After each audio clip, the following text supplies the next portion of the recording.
Hello guys අද පාඩම මෙන්න ඔයාට කියන එක කොහොමද ඉංග්‍රීසියෙන් කියන්නේ උදාහරණයක් විදිහට ගත්තොත් මෙන්න ඔයාට මුද්දක් මෙන්න ඔයාට ඇඳුමක් මෙන්න ඔයාට පොත් බෑග් එකක්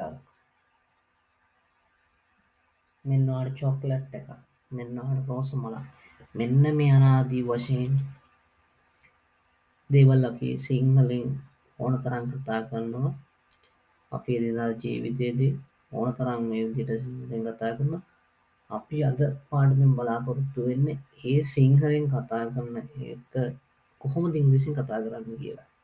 ඒකට භාවිතා කරන පැටර්න් එක තමයි here is a space එකක් for you. මේක තමයි අද පැටර්න් එක. අපි එහෙනම් බලමු උදාහරණයකින් කොහොමද මේක කියන්නේ කියලා. මෙන්න ඔයාට SMS එකක්.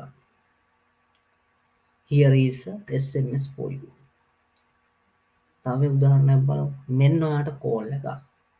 here is a call for you. අපි තව උදාහරණ ටිකක් කරලා බලමු මේ පාඩම තව ඔයගොල්ලන්ට ෆැමිලියර් වෙන්න. මෙන්න ඔයාලට චොක්ලට් එකක්. here is a chocolate for you. මෙන්න ඔයාලට රෝස් මලක්. here is a rose for you. මෙන්න ඔයාලට ඇඳුමක්. here is a dress for you. මෙන්න ඔයාලට මුද්දක්. here is a ring for you. guys මම හිතනවා අද ඕගොල්ලෝ යම්කිසි දෙයක් මේ ලෙසන් එකෙන් ඉගෙන ගන්න ඇති කියලා. මේ පැටර්න් එක ඕගොල්ලන්ට ඕන තරම් එදිනදා ජීවිතේට පාවිච්චි කරන්න පුළුවන්.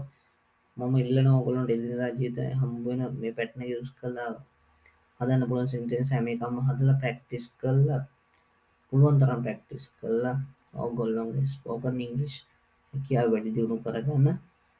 එහෙනම් අද පාඩම here is a space for you. එහෙනම් අලුත් පාඩමකින් නැවත හමු. See you guys.